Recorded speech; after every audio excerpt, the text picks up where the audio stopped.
अभी चंद्रयान-3 को चांद पर उतरने में कुछ दिन बाकी हैं। उससे पहले ही उसने फिर से भेज दी चांद की भयानक फोटो।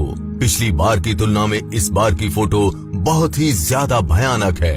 यहाँ तक कि इसने एक मैसेज भी भेजा है जिसमें सीक्रेट कोड में बात कही गई है। ये तो आपको पता ही है कि चंद्रयान-3 का प्रोपल्शन मॉड्यूल उसके लैंडर से अलग हो गया है। लैंडर अब लैंडिंग करने के लिए आगे बढ़ गया है, लेकिन चंद्रयान-3 के अंदर लगे एडवांस कैमराज ने चांद की ऐसी फोटो कैप्चर कर ली जिस पर वैज्ञानिकों को भी यकीन नहीं हो रहा है। चांद की फोटो ने जितना वैज्ञानिकों को हैरान नहीं किया, उससे ज्यादा हैरान उसके एक मैसेज ने कर दिया। यहाँ तक कि नासा को भी यकीन नहीं हो रहा है। चंद्रयान-3 ने कौन सी फोटोज भेजी हैं, ये देखने से पहले आप ये जान लीजिए कि आज चंद्रयान-3 की क्या स्थिति है। दोस्तों, चंद्रयान-3 जब से चांद की तरफ निकला है तब से लेकर अब तक लगातार चांद के बारे में रहस्यमयी खुलासे करता जा रहा है। 17 अगस्त के दिन दोपहर 1:15 पर प्रोपल्शन मॉड्यूल वाला भाग विक्रम लैंडर से अलग हो गया था। उस समय विक्रम लैंडर ने एक हैरान कर देने वाला मैसेज वैज्ञानिकों के पास भेजा। लैंडर के अलग होने के बाद इसरो ने ट्वीट कर लैंडर की ओर से प्रोपल्शन मॉड्यूल को थैंक यू बोला है। इतनी यात्रा में मेरा साथ दिया, उनका शुक्रिया। ये जानकारी इसरो ने ट्वीट करके दी। दोस्तों, चंद्रयान-3 ने फिर से भेजे पहले से ज्यादा भयानक फोटो और चांद का वीडियो। दोस्तों, इस समय चंद्रयान का प्रोपल्शन मॉड्यूल और विक्रम लैंडर दोनों अलग हो गए हैं और अब ये लैंडर लैंडिंग करने के लिए अपने सफर पर आगे बढ़ रहा है। वैसे वैसे चांद का रहस्यमयी खुलासा कर रहा है। आपको बता दें कि चंद्रयान-3 में लगे हाई रिजोल्यूशन कैमरे ने चांद की ऐसी भयानक फोटो के साथ वीडियो को भेजा है जिसे देखकर वैज्ञानिक भी अचंभे में पड़ गए हैं। इन फोटोज के बारे में हम आगे वीडियो में बात करेंगे। दोस्तों, 14 जुलाई के बाद चंद्रयान-3 ने कई मुश्किल पड़ावों को पार किया है, लेकिन उससे ज्यादा आगे का सफर इसके लिए मुश्किल है। लैंडिंग का दिन जैसे जैसे नजदीक आ रहा है, वैज्ञानिकों ने तैयारियां तेज कर दी हैं। 18 अगस्त को इसरो के वैज्ञानिकों ने चंद्रयान-3 की डी बूस्टिंग स्टार्ट कर दी, यानी अभी ये बहुत तेजी से चांद के चारों ओर चक्कर लगा रहा है। इसकी स्पीड को धीरे धीरे वैज्ञानिक कम करेंगे। 18 तारीख को ये चांद से 100 किलोमीटर दूर था, लेकिन डी बूस्टिंग के जरिए धीरे धीरे ये चांद से जब 30 किलोमीटर दूरी पर आ जाएगा, उस समय वैज्ञानिक इसके लैंड करने की प्रक्रिया को स्टार्ट कर देंगे। ये सब कुछ इतना आसान नहीं है जितना आप सोच रहे हैं। इसके बाद इसका एआई सिस्टम यानी आर्टिफिशियल इंटेलिजेंस सिस्टम पूरी तरह से एक्टिव हो जाएगा और आर्टिफिशियल इंटेलिजेंस इसके लिए जगह बताएगा कि कौन सी जगह चांद पर लैंड करना है। इसमें लगा आर्टिफिशियल इंटेलिजेंस इसमें लगे सेंसर्स और कैमरों के माध्यम से जानकारी लेता रहेगा और उसी जानकारी के माध्यम से वो तय करेगा कि उसे लैंडिंग कहां पर करनी है। एक प्रकार से आप कह सकते हैं कि इसके अंदर लगा एआई सिस्टम इसके लिए इंसानी दिमाग की तरह काम करता है। यदि चंद्रयान-3 का लैंडर विक्रम किसी असुरक्षित जगह यानी किसी गड्ढे या फिर ज्यादा ऊबड़ खाबड़ सतह पर लैंडिंग करने वाला होगा, तो उसमें लगा ये सिस्टम उसे उस जगह से दूसरी जगह ले जाकर सुरक्षित लैंडिंग करवाएगा। अब आपको बताते हैं इसने जो ताजा तस्वीरें भेजी हैं, इन तस्वीरों ने पूरी दुनिया में हड़कंप मचा दिया है, जिसके अंदर चांद की हैरान कर देने वाली वीडियोस नजर आ रही हैं। अभी जो आप मोबाइल स्क्रीन पर ये वीडियो देख रहे हैं, ये वीडियो चंद्रयान-3 के विक्रम लैंडर में लगे लैंडर पोजीशन डिटेक्टिव कैमरा द्वारा 17 अगस्त के दिन दोपहर 1 बजे कैप्चर किया गया है। इस वीडियो के अंदर चांद की वो जगह नजर आ रही है जिसे वैज्ञानिक कई सालों से देखना चाह रहे थे। यहाँ पर चांद की ऊबड़ खाबड़ सतह को साफ तौर पर देखा जा सकता है और चांद की धरती पर मौजूद गड्ढे भी आपको दिखाई दे रहे होंगे।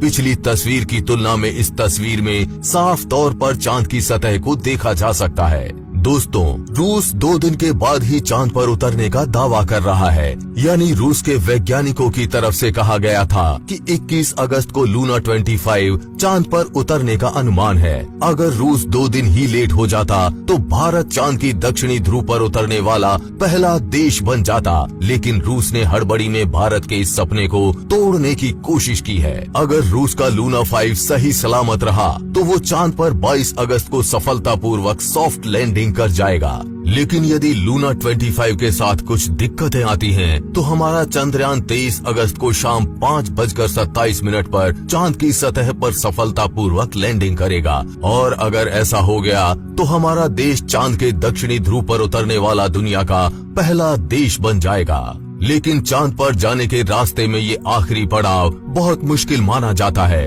आपको पता होगा कि इसी फेज के अंदर हमारे चंद्रयान 2 के साथ घटना घटित हो गई थी और पूरे भारत को निराशा झेलनी पड़ी थी। लेकिन सवाल ये उठता है कि चांद की दुनिया इतनी खतरनाक क्यों है? आखिर चांद पर ऐसा क्या है जिसकी वजह से मिशन वहां पर जा नहीं पा रहे? इसे थोड़ी गहराई से समझते हैं। दोस्तों, हमसे 3,84,400 किलोमीटर की दूरी पर मौजूद चंद्रमा हमारी पृथ्वी का एकमात्र प्राकृतिक उपग्रह है। धरती से देखने पर ये भले ही हमें गोल नजर आता हो, लेकिन हकीकत में ये भी पृथ्वी की तरह थोड़ा अंडाकार है। चांद का वायुमंडल बहुत ज्यादा पतला है, या आप ये भी कह सकते हैं कि चांद के पास ना के बराबर वातावरण है। चांद का वातावरण ऊपरी तौर पर हीलियम, आर्गन, सोडियम और पोटेशियम से बना है। चांद पर पानी भी मौजूद है, जिसकी खोज साल 2009 में हमारे चंद्रयान 1 ने सबसे पहले की थी। लेकिन ये पानी पृथ्वी की तरह लिक्विड फॉर्म में नहीं, बल्कि चांद पर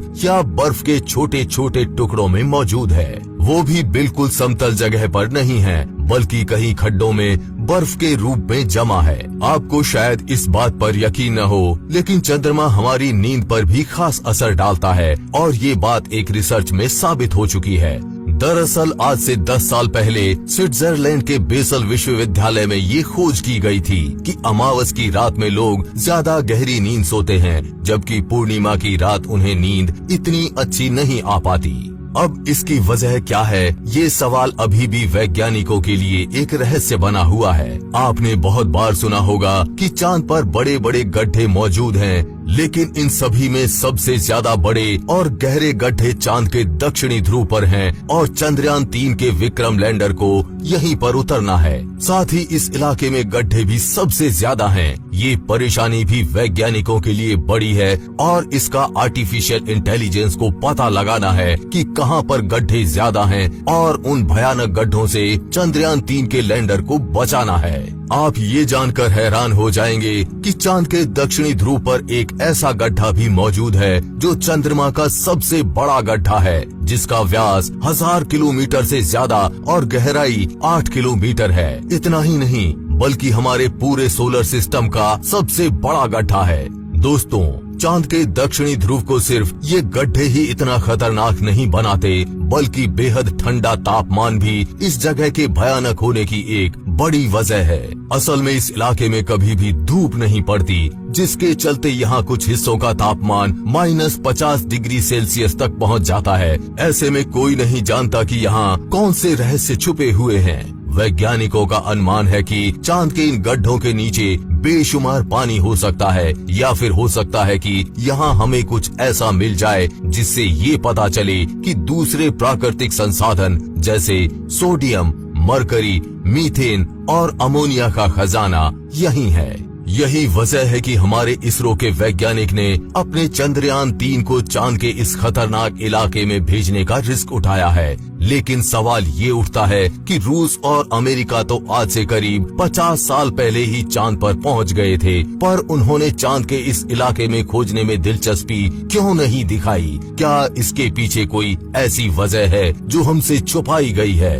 असल में दोस्तों, इस विषय पर दुनिया भर में कई सारी थ्योरीज मौजूद हैं, जिसमें कुछ थ्योरीज को खुद नासा के एस्ट्रोनॉट्स ने ही जन्म दिया है। 1969 और 1972 के बीच अपने अपोलो प्रोग्राम के तहत नासा ने कुल 12 अंतरिक्ष यात्री यानी एस्ट्रोनॉट वैज्ञानिकों को चांद पर भेजा था, और उनमें से कई एस्ट्रोनॉट्स चांद की अंधेरी दुनिया के बारे में हैरान कर देने वाला खुलासा कर चुके हैं। कुछ ने तो चांद पर एलियंस के मौजूद होने की बात भी कही थी, और लोग कहते हैं कि नासा ने 1972 के बाद अब तक इसीलिए कोई मून मिशन नहीं भेजा, क्योंकि उसको चांद की दुनिया के ये गहरे राज पता चल गए थे।